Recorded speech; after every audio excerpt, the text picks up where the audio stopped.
This is the point where the show actually begins. Ladies and gentlemen, what's going on, everybody? You're watching Live with Wolfman. I'm your host, Jacob Wolfman, and this is a show about all the things that I'm interested in, all the things you're interested in. Today is episode number 25. 20 freaking 5. That means if you have watched every single episode up to this point, you have watched 24 hours of me rambling on and on. So last week, so that you didn't have to hear me talk quite so much, I decided I might share the love a little bit and start having guests come on the show. Last week we had Jeff Doss come on the show. I had Philip. He's a Kung Fu master. I'm putting myself on the spot. Who else did I have on the show? I had Dalton on the... Oh, we're going to talk about Dalton in a second here. Anyhow, I've just been having awesome guests come on. We talked for a while. I had Nathan from the UK. And who am I forgetting? I'm drawing a blank. Who was here last Thursday? It's like life goes by so fast. So this week I got a whole lineup of awesome people. They're going to be tuning in and talking with me. So without further ado, let's bring in the man, the myth, the legend, Mr. Mike Welch. Woo! Give it up for Mike Welch! Drop the floating thumbs up. Woo! Mike, you are live. You're on the show officially. Can you tell the people a little bit who you are? What's up, everybody? I'm Mike Welch. I am the owner and operator of Team Infinity and Infinity Martial Arts. Been on the circuit for a long time. Team Infinity's been around for about 10 years. Demo team is our thing, but I've been a competitor for a long time. So let's talk team forms, sponsorship, competition. Shout out to Dalton. If everybody knows what happened there. Yeah, not everybody does. So let me just fill that in real quick. Dalton was helping me out last Friday. Hopefully this isn't connected. Maybe he was just so excited. I don't know. I just feel bad. But he had an accident last weekend. A car. He multiple rollover thing. He was med flighted in a helicopter. He left a Facebook status saying he's okay. He's just kind of in pain. So I'm gonna take that as good news. Dalton, I'm thinking about you. Everybody on the show is thinking about you. Get better. I need you back on the show so that we can finish our International Tournament of Tournaments World Championship of Martial Arts. So shout out to Dalton. So speaking of the International Tournament of Tournaments of Martial Arts, what's going on here? Infinity National Championships was the number one seed, hands number down. One seed. We had you had 70 people. There was 400 votes, and 70 of them went to your tournament. They got knocked out in the first round. What's up with that? I don't know, man. I don't know what happened there. Judges got paid off, I think. I'm pretty sure that's what happened. It's all biased, It's politics, man. It's just politics. Everything's biased. But May 11th and 12th. You what? Check it out. May 11th and 12th is when he's giving the plug. May 11th and 12th. We're still number one seed. Right. In my book. In Mike's book. They will forever be the number one seed of the competition, but they got knocked out. I think it's unfair. I was not, I think what happened is the beach. People are I just want to go to the beach. Yeah, but come to Infinity. We're at Kalahari, man. You can surf. We got waves. We got water park. Just do it. Just sign up. Just be there. Just do it. Just do it. All right. So I just want to talk about how awesome Mike Welch is for a second, because you contribute to the sport a lot, and I personally have a lot to say about you. For those of you who don't know, Mike and I go back a very long time at this point, 15 years, I believe, ish. At least, yeah. Yeah. I mean, I started martial arts when I was 13 years old, and I met you when I was 14 or 15, and now I'm 30, so yeah, 15 years. I used to train with him way back in the day at All-Star Open Gym. He'd come to Open Gym, and we'd practice tricking, and then eventually we ended up at the same martial arts school, and he was the head instructor at that school. He gave me my second degree black belt. He later went on to open up Infinity Martial Arts, and I supported him all the way through that. I made a film. He helped me with that. Not only being in the film, but he dragged me around to tournaments and threw me on hotel floors so I could afford it. I mean, I'm just scratching the surface here. Besides my personal accolades, obviously he's got the Infinity Martial Arts School system. Now there's six locations. 6 locations. 6 locations. He's got the Team Infinity you all know about. That's why you're all tuning in right now. It started as a demo team at a school, and now it is a national level, high-level competition team. And he promotes his own tournament at this point. So did I cover the basis? Did I miss anything? That pretty much covers it. That's who I am. That's where I am. And he's got an epic beard, so that helps too. Yeah. So the today's show, I was like, well, let's talk about team forms. But then I was like, we can just talk about literally just so much. We can just bounce around and talk about all kinds of stuff. But I'm trying to keep a little bit structured. So I want to talk first about team forms, demo team, team sync. And I thought something cool that you could do is kind of give some tips to competitors, not only like how to make demo team better, but just how to be a stronger competitor overall. I'm going to start this video, or to start the show off today, by playing not a Team Infinity video, believe it or not. I'm going to play what Mike Welch told me is possibly, I'm not going to say for sure, because it's too heavy for me, the greatest team form of all time, in Mike Welch's opinion. So you know who I'm going to play. Do you want to warm up the crowd a little bit while I get this video I'm just going to step in. I think there's been a lot of really great team forms out there, and Matt Emig has always been on the top of everybody's list. And this is kind of a descendant from a Matt Emig team form. So Aiden and Danny, I think, are unbeatable. When they are on, they are on. And I don't think that there's a team form ever before them that could beat the form that they're doing now. I think they've got every element. They interact with each other. They cross with each other. They're high level difficulty, high flying. They're dead on. Their synchronization is just dead on. They're innovative. They've got hype. They've got showmanship. And I told them that, like, right before they went on at Diamonds, I was like, man, this is it. You guys are it. You're making history right here. So I do believe that. And, I was talking to some of the guys on our team, Tyler Schaub. He and I were like, yeah, who's going to beat him? And we went down the list. We're like, nope, close, nope. Now you mean current active competitors, or do you mean all time? Both. There's some good team forms out there right now, but Danny and Aiden are winning it. So you're saying right now that Danny and Aiden are better than Team Extreme from back in the day. They would smoke Team Extreme. You're saying that they would smoke Matt Emig and Daniel Sterling. I think so. They wouldn't smoke them, but I think they'd beat them. They would beat Steve Tirada, Rudy Raynon. Yeah. They would beat Mike Chat and John Valera. Yep. Dang. All right. I know, right? But part of it is, too, look at how much athletes have evolved over the years. So they're capable. They got so much more tools in their box. And they were able to learn from all those forms that you listed off. So this is a good element. This is a good element. Let's throw that in. So just the evolution of the sport in team sync forms, I think, has gotten to this pinnacle form right here. So you're going to watch. I mean, they're going to hype it up. Before they even start, the crowd is already into it. And these guys off the stage, they have a ton of personality too. So they throw it into their form. It's obvious. Mm-hmm. And man, yeah, they're good. Just wait for it. You guys will know what I'm talking about. I'm skipping ahead. Let's get this right. started. There it is. Getting the crowd into right it. There. That's it. Just the clapping alone. Yeah. Number one. But here's something that a lot of people mess up on. Just their walk-ins. They're together right there, and that's a different.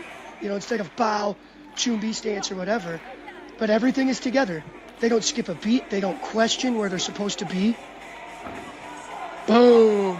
Yeah. One thing that I think is really risky about this form that I rarely see is there's a point in the middle of it where they're doing hand combos, but they're completely blind. They can't see each other. They're just basing it off of this is a huge combo that people struggle to do by themselves, let alone in sync like they are. Oh, yeah, it's easy for them. That was small potatoes for their tricking abilities. That cool little cross right there with the jump front kick. Super simple, but super visually dynamic.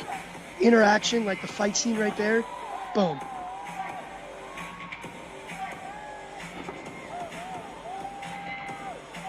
Yeah, these guys are good. Everything is clean, everything is solid from an individual, but then together, timing right there. And that was a good team form right there. They're going bigger now. Their team sync at Diamonds was just sometimes they'll change it up, and they have the capability to do that at every tournament. Like at Diamonds, they threw everything in there. I think I have a theory here, and maybe I should bring them on the show at some point, but I think why they're able to switch it up is because that they trained under Matt Emig. Because something totally unique that Matt had that very few competitors had is he structured his training into combos. He had more combos than he could fit into a single form. So he could go to a competition and be like, I'm going to do combo, this combo, this combo, this combo, and this combo, and that's my form. And I think Danny and Aiden probably have a similar training style. I would agree 100%. Matt Emig has been and still is one of my all-time favorite competitors, and you can definitely see it in Danny and Aiden when they compete. This team form and their individual forms, I think you make a really good point there. Awesome. So let's talk about Team Infinity for a second, if you don't mind. Okay. Let's love to. Let's pop up a Team Infinity video. You got a request, something I can find on YouTube. I'm a big fan of our Team Infinity demo at US Open 2015. Let's do it. We have a few, our demo has evolved a lot through the years because we've had different personnel coming in and coming out. And then we found things that we like or didn't like and fine-tune it. So if you look at 2012, 13, 14, 15, all of them are really similar demos. There's a lot of elements, but some of the things change, which has been, we've had to change because we've had different, like I said, different competitors coming through. But all right, so I'm going to pop it up here. Now, for those of you that have heard my Wolfman rant before, I don't know if, Mike, if you've been tuned in for these, but there's been several episodes where I'm very cranky with US Open for this particular form because it wasn't aired on TV. Right. And I was like, that's a lot of injustice. I don't want to go into it again for a third time on the show, but so the reason this one is special because we made history, sport karate history. The only team to win team demo 4 times on the US Open stage, let alone 4 in a row. So this was a special one for sure. I'm going to reframe this a little bit so you guys can see the form a little bit better. I know Danny and Aiden's form was a little cropped for you. It was a little too zoomed in, so I'm going to fix it for you guys. Actually, we're going to make it nice and small. There you go. We got a lot of people on this team particularly that they were solid individual competitors, up and coming, and unfortunately they're not with us anymore. So that definitely is a demo team, a challenge. Kids age out, kids move on. So yeah, there's 1, 2, there's at least 5. Half of this team isn't even competing anymore. Well, half of this team owns a school. Yeah, there's 3 on there. And then Joseph Bine is like my right hand. Or head instructor, yeah. Yep. Lead instructor. Yeah. I don't even see, some of our top level competitors now, Alex Heidenreich, Hunter Orlowski, Connor Chastain. There's more. I'm missing someone. They're not even in here. Oh, wait. Hunter is over there. So Hunter and Noel, those are our only 2 juniors right now in this form 2 years ago that are still competing now. And we've added Will Netfit, Jordan Bonenberger. These guys are getting first places at individual tournaments that aren't here 2 years ago. They were actually on our JV team, basically. Yeah, so I think that's another topic we can get into. I think that's something unique that Infinity has that's going to keep you guys as a dominant team for a long time is the way you developed your squad. You start JV and then you move up to varsity. Yeah. So that is how we do it. I guess I could talk while this goes. Yeah. At the schools, we have a program called Infiniteam, and that is a JV or a varsity. So it's an additional program. Students pay a higher tuition for it, or a yearly tuition, and they get just a once a week a workout, a sport martial arts workout. So we take their weapons work, their tricks work, even demo team and team form work, and we just take it to a higher level. And then our varsity guys, they get a little bit more than a longer workout. But those are the ones we take them to demo at Diamond Nationals. And they took third place this year out of like 8 teams. And we're going to take them to AKA this year. But those are the guys, hopefully, that we're trying to groom the next crop to be Team Infinity. And one of the challenges there's a lot of talent, but not all of them want to travel the circuit, and that's really a necessity. Yeah. You know, you gotta be committed to going to tournaments. We gotta see you compete and improve before they can take that jump from Infiniteam to Team Infinity. So our guys like Alex Riggs, Hunter, Noel, Will, Jordan, they all started from an Infiniteam. So we bring people in from other schools, like locally around here. They seek us out because they see what we're doing with Infiniteam. They want to go to the next level, and we're the school to do it in our area. So those guys all started Infiniteam, and now they're all Team Infinity, and they're winning. They're winning divisions. They're all going to have some world championship titles, first place in whatever this year. We got multiple world champions coming. So what's the secret sauce? I mean, how come the Infinity School is able to not only develop people at a national level, but also attract other people that want to come and join your squad? Like, what are you guys doing differently that makes you excel so much? I think it starts from the top down. I've been competing forever. It's only recently till I really stopped doing individual competition, but because I was competing, that would inspire, my lower competitors. They wanted to compete, and so then all of a sudden I have these junior black belts competing, and they inspire the next level. And we go to local tournaments and we win. I mean, we're clearly the best in the black belt divisions, and even our underbelts. I don't want to say like every one of our blue belts compete everybody else's blue belts, but people would notice that we have an edge even in our color belt levels, and because we teach them how to compete, we focus on it a little bit. So that's probably the number one thing there, is that we're competing. We're going to the tournaments. We continue to evolve our choreography, and we always have somebody that sets the example to inspire and motivate the next group. Does that make sense? I think like a lot of it, I mean, obviously you guys train hard, but the bigger part of it, I think, is the culture, right? Because it seems like, and you're still developing this culture, and you're still building it and growing it, because you rewind just a couple years before the show started, and we were talking about some of the competitors that used to be on the show, and they were good, and like they could kind of hang in there in the national scene, and it wasn't like they were working any less hard or anything, but through their progression, then the next generation within your bubble wanted to rise to their level, and then the next generation wants to rise to their level, and so now you've created like this standard, and like kids will walk in the door and they might not even understand what a high standard you guys have relative to everywhere else until they go out there and start competing and go, hey, we're pretty awesome. So I mean, if there's like a school owner out there kind of listening, like, what advice do you have if they want to build the next Team Infinity? Well, first off, I think there's a lot of schools right now that they never send anybody to open tournaments. And I feel like if you only keep your students and instructors in your own four walls, you will never get better. In fact, generation by generation, it will become less and less. Yeah. So by getting out there and seeing what's out there and getting people surrounded by the best, you come back and you make people better. That is how you evolve. I would not be the competitor, instructor, whatever that I am today if it weren't for Diamond Nationals. I fell in love with Carmichael Simon, Jimmy Pham, John Valera. Those competitors are what inspired me. I said, I'm going to do this for the rest of my life. Someday I'm going to be on that stage. That was my inspiration. So embrace that, and then bring people in because they will get better. Send your guys to tournaments. Teach them how to compete. We teach our underbelts that there's not a loser. You win or you learn. And we teach them how to win because some people can win and act like a loser and they shove it in people's face. There can be an arrogance I don't see that a lot, but it's out there, especially in the NFL. And then we teach people how to lose.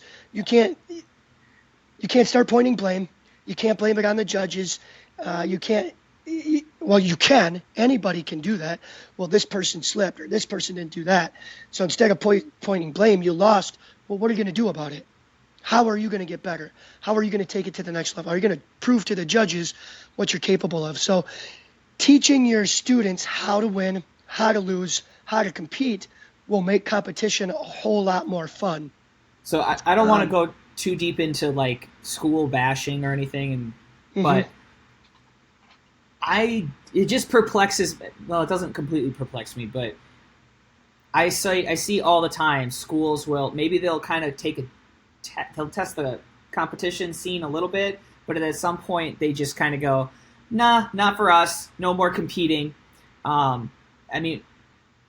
Why do you think that is? Are they afraid of competition? Is it the cost? Is it that they're not winning and they're poor losers? Or like what is it that makes you kind of like shut out and not want to compete? I think there's a couple of things. It is an investment as the instructor and the school owner. If you're going to keep going, it's time and money. But if you have a kid, a leader in your school, send them, make them bring 4 or 5 kids with you, set that kid up. I heard a guy that I used to compete with tell me as a school owner, he said 10 things can happen at a karate tournament and 9 of them are bad. So they think the only one thing good is your kid can get first place and then he won't quit. Right. And I was like, then what are you teaching? What are you teaching your guys? Right. So that was frustrating to me. I do think some of them have a fear of being judged. Not all schools are created equal.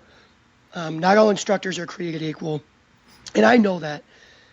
Just because you don't have a good competition school doesn't mean that your culture isn't good or anything. But I firmly believe your quality of black belt and student and martial artist will always get better through competition, even if it's just a local level. But you have to go outside of your 4 walls. So people are afraid of being judged. Maybe they are afraid of losing students. They're afraid of their kids losing and want to quit. I don't know.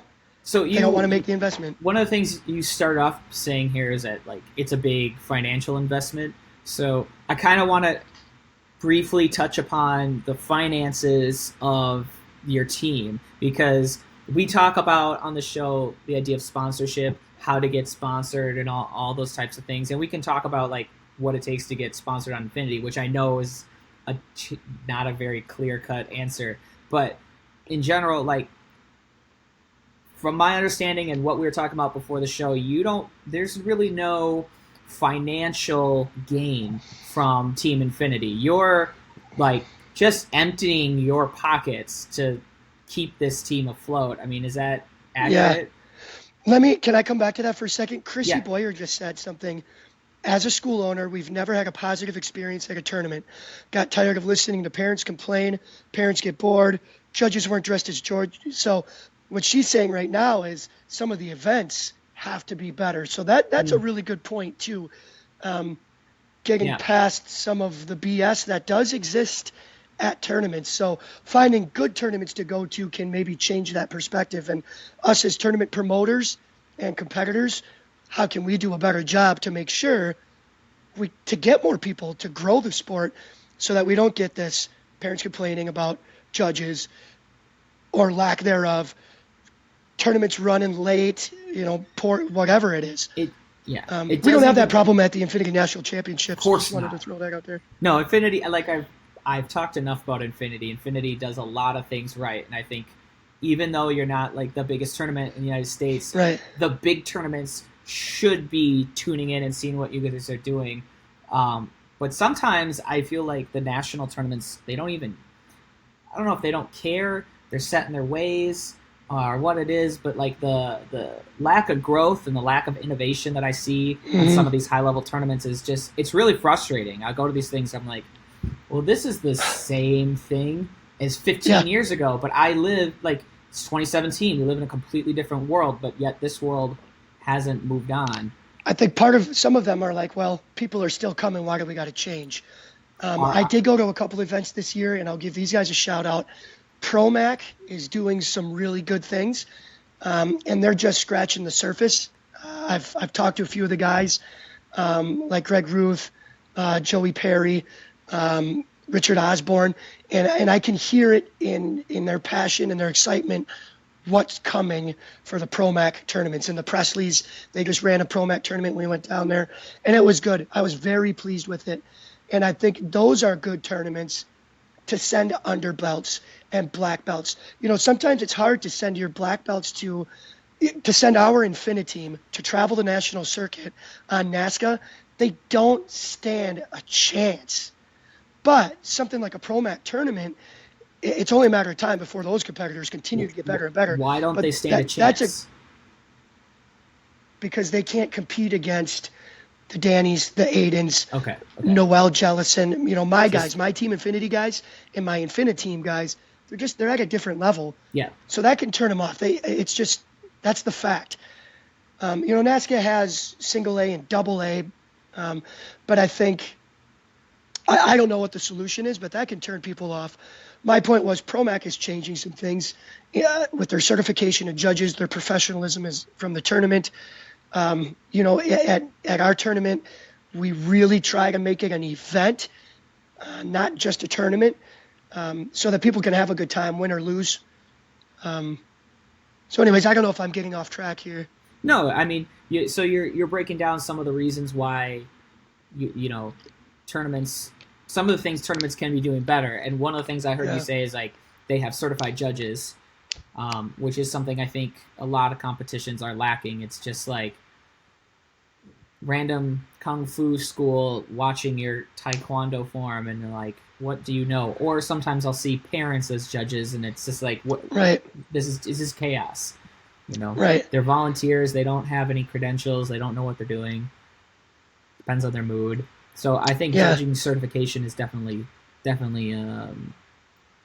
required. yeah. I don't know if you've had this topic before, but finding judges that want to judge, eventually being able to pay your judges, I definitely think that's a direction to go.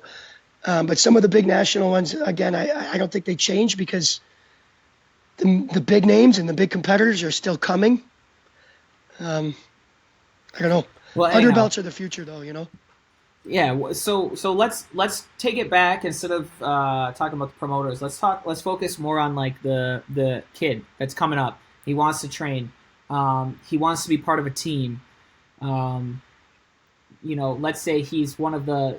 This is the typical story. He or she they're training at a school where most of the kids aren't really that into the competition scene, so they're kind of isolated, and the only competitors are they have to go to the national tournaments to find them. Like if you're a Right. kid in that position, how do you get good, and how do you get to be on a team? Should you be on a team?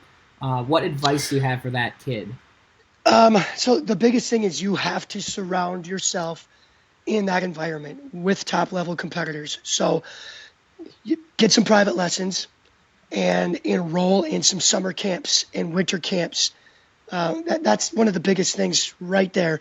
And then go to the tournaments and get seen and meet some people. There is no magic formula to get on a team. Well, I sent out my resume and I did X, Y, and Z, and so now I should be on a team. Unfortunately, it's not that simple. From somebody who sponsors a team, there's no perfect formula.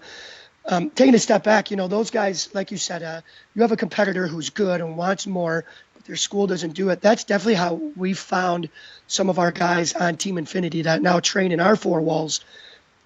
They were at the same local tournaments that we were at, and they were definitely they were good competitors.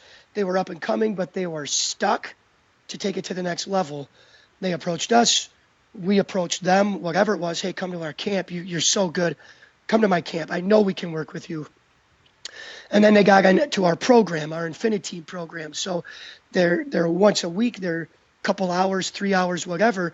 They're with our program. We're teaching them. We're giving them their next level because I'll take like Jordan Bonenberger, if anybody knows who he is. His bow, he's so fast and he's a workhorse. And when we first saw him, you could see it, but he needed some fine tuning. His choreography wasn't quite there, a little bit on his delivery and his performance. And now he's a totally different competitor. And because of Infiniteam, because of our camps, because we did some private lessons with him, you know, he's first, second, third in his weapons divisions, forms divisions, and Jordan loves to fight too. He's a good fighter. He wouldn't have gotten that opportunity had he not seeked out extra help. And I would take it a step further. We saw him and we kind of touched base. Now, Jordan was fortunate enough that he's close enough to Team Infinity that he could work with them. So if you're like in New Mexico, I don't know what's out there, if there is anything for you. So you might have to travel, get some Skype lessons. Even now, I sponsor Noel and Alex and Team Infinity guys, but I'll encourage them, go to the top guys, go to Jackson Rudolph, get a little bit more with your bow, because I can always polish, but I don't always have the next combo. I'm a little old school in some ways. But there's opportunity for them to get something new, something fresh, come back to me, and I'll help you. You just simple, go harder, chamber bigger. You're not loud enough. You gotta go faster. I got a topic for you. Sure. So, what's your take on kind of the current, like you've seen the evolution of the sport for like 20 plus years now. Yeah. What's your take on today's forms? I mean, a lot of it. Jackson Rudolph's a great example. He's going to be on the show this Friday, by the way. Jackson is just trick. And yeah, he does do the solid foundation strikes, no doubt. In fact, he's told me before that he breaks his form down into a formula. It's like 50% solid foundation, 50% tricks. But you go back 20 years, it's like 3% tricks and 97% solid foundational strikes. I mean, what's your take on where the sport is today? Its practicality and all that. So first off, Jackson is awesome. I think he's definitely one of the, if not the best bow practitioner that's ever been. And he's come to our school to help with camps and seminars. He's a really good instructor. He can run a floor. He's exciting. He can break things down. He's a good teacher. One of the things that frustrates me the most about sport competition today is that everybody is a clone. Everybody is doing the exact same things. There's guys like Ree Presley, Cole Presley, Jackson Rudolph. They are the innovators, and they're doing some amazing things. But then you take a step back and look at some of the junior competitors. They're all doing the exact same things that they're doing. Yep. So it's to me, that's frustrating, because back in my day, it was who can do something different, So no two forms looked alike. When I had to compete in bow, my bow was different than Casey March's bow, was different than Joey Greenhall's bow. Mm-hmm. And you could argue that we were three of the best bows back then. Steve Terada's musical form was different than Kim Doe's musical form, was different than Jeff Spritko's musical form. And those, to me, were three top musical forms. But now it's who can do the same form but with more swing through gainers. And when you said formula, I always had a formula, and I still teach it from a formula, but now I think everybody's doing the same formula. Yeah. And you brought this up already. After you've done something awesome in the beginning, and then you do your trick pass across, and then your tumbling pass from the corner, then your jump front kick from after the tumbling pass, and then you're done. Everybody has the same form. Yeah. Yeah. And Jackson is one of the most sought after instructors, I think, and rightfully so. He's earned it, but so many people doing bow are doing his bow form. Yeah. So it's got its ups and its downs. But to me, I would love to see some more. I think it's creativity and originality, and it's not anybody's fault. Yeah.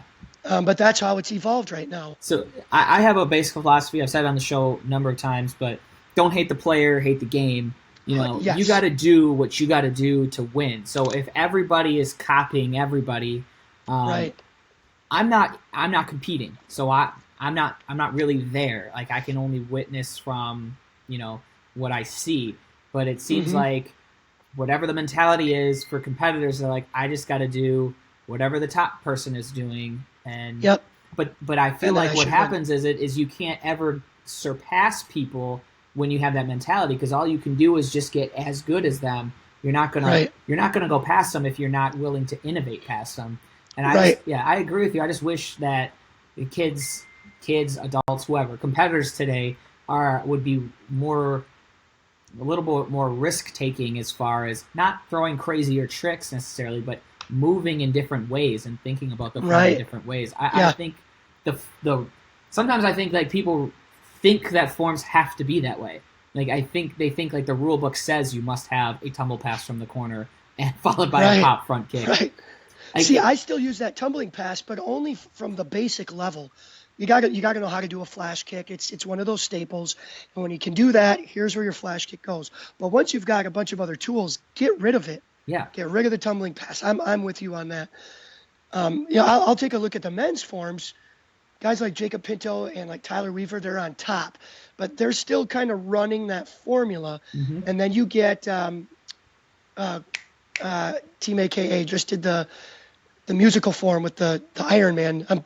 Jacob Ellis, yeah, totally innovative. yep, Cameron Wharton, very, very different. And I think that he is underappreciated by the judges, how difficult and creative his things are. But he doesn't do the same formula. And he very well could, but he doesn't. To me, that should win just a little bit more. Now, it's not to say that he's the best, because Jacob and Tyler, their hands are fast and powerful. So some of these creative guys, they can still improve in some ways, but yeah. it's I was where we gonna are. say, you might be a little biased with Cameron, considering he's the newest member of Team Infinity, but Yeah, hey. but he is creative. Yes. Nobody is Oh doing. yeah. He's not doing the same things as everybody. Well, we've brought him So on the that, show, or I've showed his videos on the show before, and we've yeah, gave him plenty of props because yeah. he definitely I is. am. I was biased though before I picked him up, and that's Sure. why. Well, that's why you I picked him up. Yeah. Right. So I'm going to bring Cameron in to work with our guys because I like his creativity. I like that he's different. So if he can help our juniors, Noel, Will, Hunter, Alex, Connor, if he can help them move a little bit differently, and my kids got this talent, that's what's going to help them beat the best out there, like the Dannys and the Aidens. And our guys we're pushing their envelope, and some of our guys beat them. Any given tournament, any given division, we push Danny to be better, and we're going to use Cameron to be different and be better. So if you are going back to that kid that we talked about, you're this aspiring kid, you want to level up and stuff, and so you're going on Skype and you're taking private lessons from these top innovators that you look up to. What do you do next? Because at one time we're saying, well, take a private lesson from this guy who's going to teach you what he knows. But the other time we're going, well, don't do the same thing. So how do you take his knowledge and then make it, or her knowledge, and then make it your own?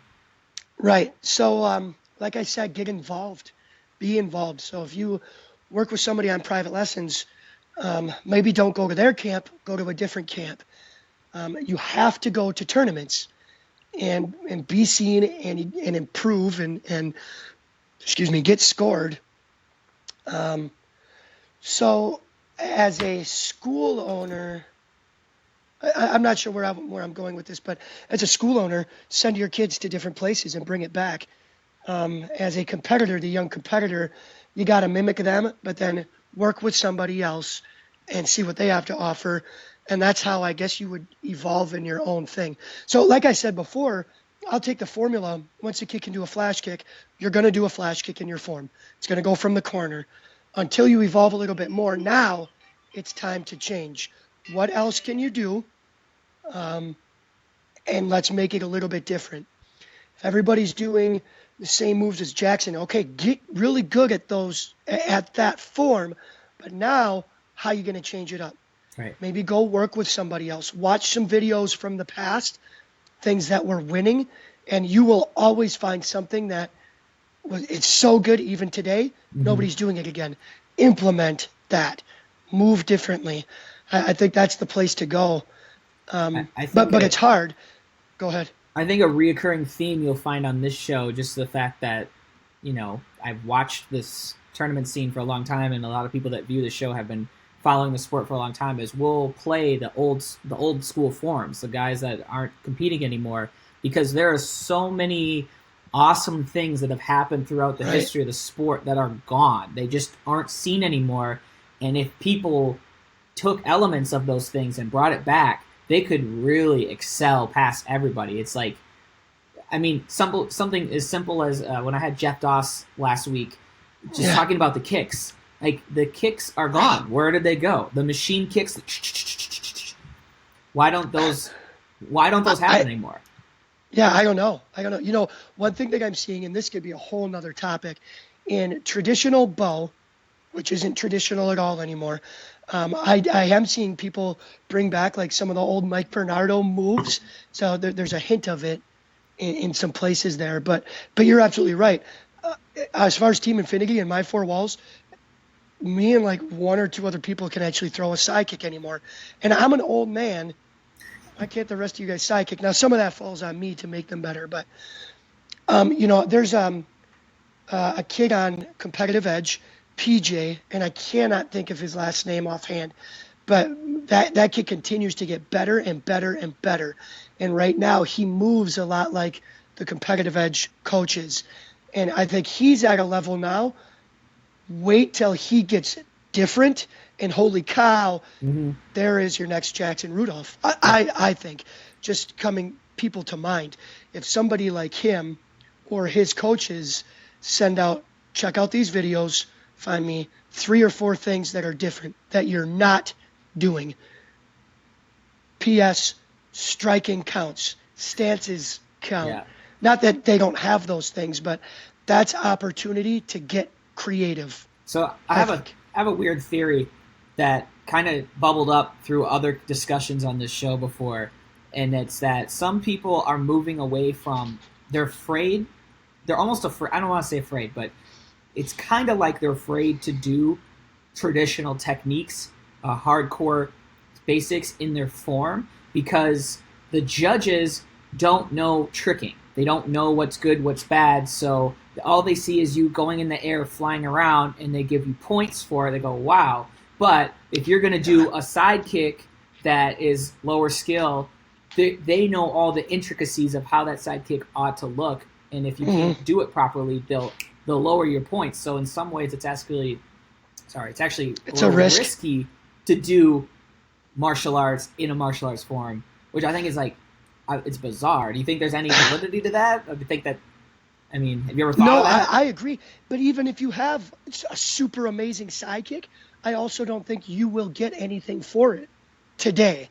And again, it's not because of the player, it's because of the game. Mark Cannizzaro always put a sidekick in his form, but I think if he took the sidekick out, he would have still been just as successful as he was. I don't think the judges gave him enough props for it. So, unfortunately, the best basics, I always teach my guys, the best hands will win the form. It's not always true, but it is in my eyes. Whoever's got the best hands, that includes stances, lines, power, creativity. To me, that's one of the number one things that are going to win your form. If you put a weapon in your hand, then it's the strikes and the blocks and the stances, not all the spins that you're doing and the throws that you're doing. You do need that, and that is what makes the sport great today. But if you're an up-and-coming competitor and you're super duper clean, unfortunately you don't win, and you should get better points for it.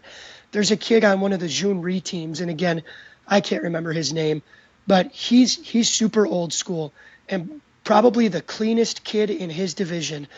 Better punch than anybody, better front stance than anybody. He throws some crazy side kicks out there, but he'll never be in the top 4 because he's not doing the same form as everybody else.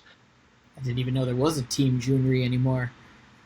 There's there's like 2 kids that I see at some of the tournaments. You'll see them in like anything near Virginia or DC. That's where I've seen him the most. Cool. Actually, I think he was at AKA last year too, but I'll never. My Team Infinity guys might remember their names, but they're in school right now, probably not watching. So, guys, I want to open up. Yeah, Team Infinity, you better be watching this replay. I want to open it up to people in the comments. If you have any questions you want to ask Mike, while those questions are coming in, Mike, I wanted you to judge a form for me. You have never seen this. This actually happened last Friday at AKA Fall Invitationals, and it's a demo team. AKA or ATA? I'm sorry, ATA. So many A's. AKA Elemental P's. ATA. Fall Nationals. So I got to say that the reason I'm bringing them up because they're my buddies, and I think they've actually at some point have tried to reach out to you to try to get some feedback. They're Team Legacy. They're they're a younger crowd. The kids in general a little bit younger than your team. This is their first time competing on a national level. They're on ESPN. Super pumped. So anyhow, basically what I'm really doing here is I'm just giving them love because I said I would. But Mike, you're welcome to give feedback because I think Absolutely. I don't know. I think I watched this the other night. Actually, I might have. Oh, cool. If it's the same one. There's no volume here, but I think that I gotta give a shout out to ATA right now because their demo team division at their tournaments is really high level. I actually think it's much higher level than the NASCA thing, and I would be really interested to see if these ATA teams how they would go head to head against like a Team Infinity. Yeah. First of all, ATA does a lot of things right and well, and we've talked about that before. The number one thing that I see here is like, holy cow, there's a ton of people out there, which makes it very challenging, I think, to stay in sync and to have your formations stay like polished and not get out of formation, to have everybody very precise in their spots. It's a challenge right off the bat. Yeah. I also personally think this is the best view to watch a demo team. I don't like when the cameras move angles, to be honest. It's more cinematic, though. Yeah, but we miss out. So far, they do a really good job of like that. There's some repetition with hands after hands after hands, but they change it up a little bit with the ups and the downs. This group, then that group, and then boom, 2 down, and then those people throw the backside 9. Formation change. I would say right now it's time for something different. Get the weapons in already. Get something, change the tone, because now you're going right back to the hands again. That was good. Again, people down, people throwing the aerials. Their transitions are pretty seamless. There's not a lot of people walking in and out. Where did the weapons all of a sudden come from? That was good. The way they hide that, mesh that in and out.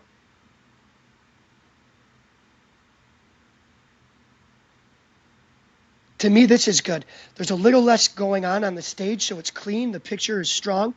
Those guys coming in with the bow, it's a little sneaky, but can you do something a little more creative? And when I say it's a little sneaky, that's a good thing.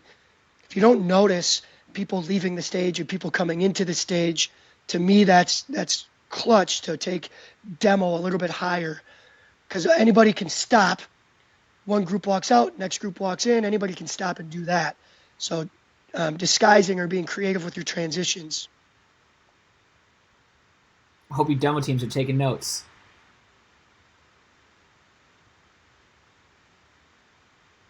This right here, like the formation, again, it's super challenging. When you have that many people, I think you got to, spread them out even more.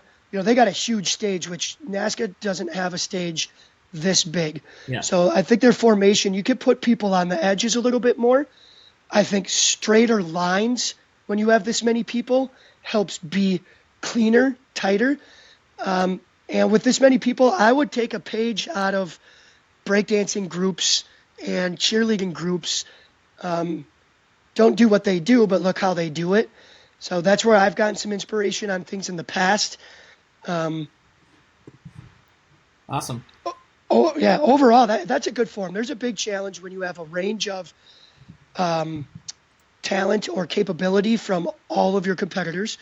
and then adding the challenge of the size of that group. I've never had to put a demo team together that's that big. Yeah. And our demo team does mostly NASCA, used to limit you to 10. Now you can have up to 15. I don't know if we'll go that big or not yet, but there's definitely some things you can do with more. Sweet spot, like perfect number of people in a demo team? 10. That's the perfect number? I really think like 9 to 12. I don't really know. I've done it with less, and I found challenges because everybody's all of a sudden doing the same thing, and we can run out of gas. We're not doing the same thing, but doing everybody, you run out of gas, or you run out of what you run out of what you're capable of doing with more people. Too many people on our stage can get crowded, or like I said, with some of your formations can get messy because if one person is off, if they're not in the right spot, if your line isn't exactly on line, aesthetically, it's off. You know, I always look for symmetry. When you're just standing still or holding a punch, how does it look? Are we balanced on the stage?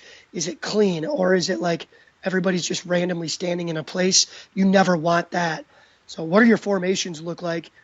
And then that same thing, how do you transition from one to the other? If you just walked in those transitions, can you make that exciting? Now, stop walking. How do you get people to kick across to the next thing, or flip across, or move your weapons in transition? So the formations to me are really important. Symmetry on your stage and balance is really important. And you're loading up the hyper demo team. First of all, that was an awesome project. I was honored to be a part of it. And we do talk a lot about those things, and we give you demonstrations on how to use some of those things. So if you're not as advanced, use your formations, and you can have a clean demo team. Sometimes people, I think, like local schools, we go to Diamonds, there's a lot of local schools, which is exciting for team demo, but they try to do too much maybe. You know, less is more. Yeah, I right? was going to ask you Stick to what too. you're really good at, and then make your formations strong and clean. What's your take on risk? Trying to do risky stuff, because in the past, I feel like Team Infinity used to do way riskier stuff, or your demo teams, even before it was called Team Infinity. Like when you did like the 6-person bow crisscross. Yeah, you were in that demo. Yeah. Weren't you? No, Yeah. that was actually a year prior to me jumping on the team. Okay. And when I was on the team, you modified it so it was a 3-person toss or something. It was like me and Nick and I don't know, like doesn't matter. Tarek. Yeah, I think Tarek was on the team, but Yeah. it seemed like back then you were willing to just go all out, whatever it took, and you did stuff that I don't mathematically understand how it worked. It was just like magic, and like we threw the bows in the air, they didn't hit each other, And everybody caught it. Yeah, but it doesn't seem like that's not really happening these days. So there's a couple of things that go into that. Number one, back then I had the people that could do it. Right, we weren't throwing like corks and twists and things, but we had a lot of people that could control their weapon, and so that's why that worked. But those same demos, I still put in enough basics. Some of the things that I still would like to use to this day is I timed out offensive front kick, jump front kick at the same time. Offensive front kick, somebody was going chop down, and then the second their jump front kick was in the air, the side kick landed with it. So my basics were still in it, and the formations were still in that demo. I haven't done that now because those pieces just haven't been able to fall into place, but I'd like to do it more. Yeah, this is 2005. Man, I have not seen this in so long. So we didn't open up Infinity Martial Arts until 2007. Yeah, this is 2 years before Infinity existed. You guys are just wild. Like, there's a double B-twist. He crashed on his knee. It was just like, it doesn't matter. We're just going. We're going to do everything we can. Yeah. So that was, I had some things. There's firecrackers going across, and then that kind of opened the curtain for these two guys to come in. Is that Mo and Zach Palmer? Yep. Yep. We had some big bodies. Not everybody was a top-level competitor, but all of these guys were strong basics and somewhat dynamic. I'm playing marching. this just to show the bow staff toss because that was Dude, like we marched into a drum march. That was our intro and exit. it was awesome. Yeah, I loved this demo. Okay, I gotta say, like, this demo here, this changed the whole competition.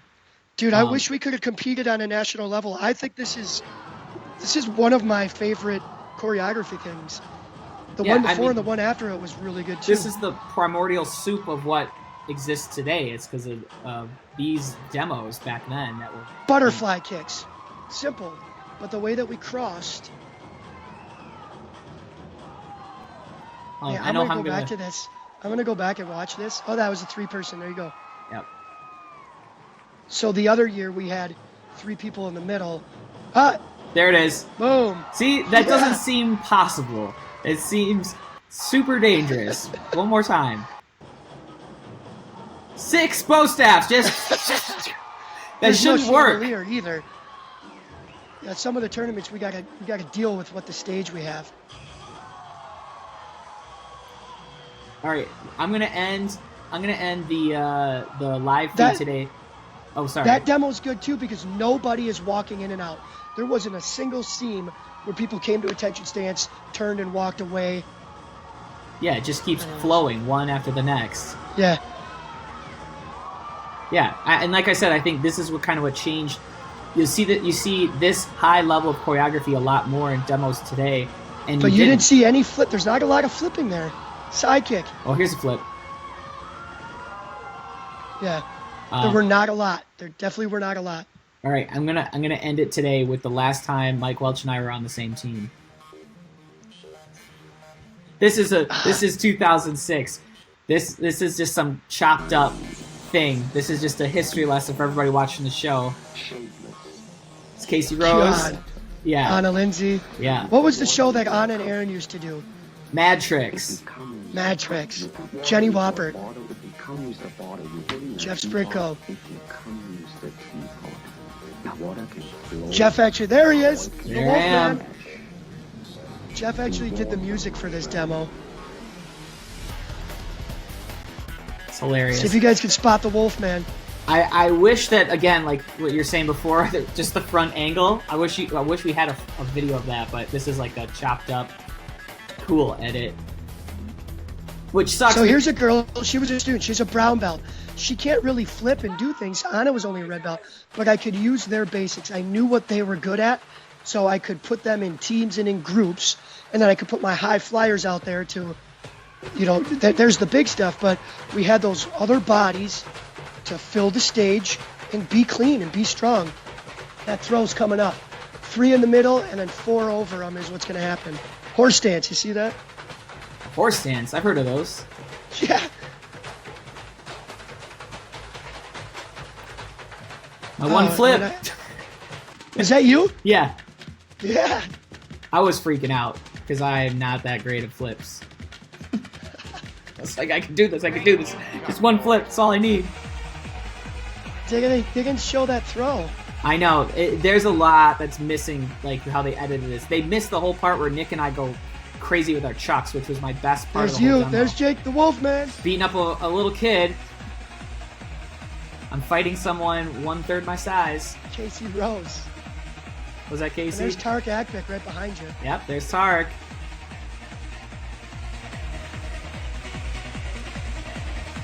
So Jeff and I have sticks, and the girls have commas. And this is you still carry the stick routine.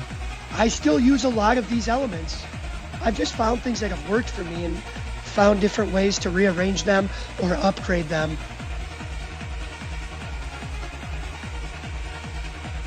Yeah. Sweet. How much more time do we have? Are you guys still enjoying it? 46 viewers? I love it. This is the biggest show I've ever had. Sweet. Yeah. We'll just wrap it up here. This is the part they only filmed Jenny. So they zoom in on Jenny. Hold on. Nick Meyer, if you ever got to see him compete, he was awesome. Nick was going to compete at the last Southern, FYI. So Jenny was on stage with us at US Open for Team Infinity 100 times. She was a student of mine for a long time. Yep. I mean, all these people were. Yeah. They all Side kick. Oh. The backflip. And the roll. Oh man, okay. Good stroll down memory lane. Heck yeah. Why not? So that just goes to show how far back you and I actually go. You guys might not know this, but Jacob had his own demo team, Next Generation. Oh God. And I'll give you some props. You were good with choreography. You were creative with what you did with the group that you had. You know what I mean? I was always impressed with what you were able to do as a school leader and a demo team leader. You know, that's what school owners need to find. Somebody who is who does want more and is willing to push a little harder. And if I'm a school owner and I got that guy who wants to do it, get them some time at some camps or with a private lesson so they can come back and make your whole school better. That's a good place to start. Awesome. And I think we'll leave it at that. Mike, I want to thank you for being on Live with Wolfman. It's truly awesome. I want to thank everybody that tuned in today. Great way to start the week. Biggest show ever. If you haven't yet, you got to hit that share button so more people can tune in. Hit the floating thumbs up, leave a comment, and tune in for the next episode. Make sure you're following Live with Wolfman on the Facebook group. I'm always improving the show. Keep getting better guests on every single episode. Although maybe I peaked today. It could have been it. I jumped the shark. I got Mike Welch. How much better can you get? But anyhow, that's it. I gotta go. We're way over our time limit. Thanks you guys. Thanks for having me. Thanks for watching. See you tomorrow. Tomorrow I got Shishomer. You do not want to miss tomorrow. Tomorrow I got the King of Demons on my show. And if you don't know who the King of Demons is, you're about to learn. All right, peace.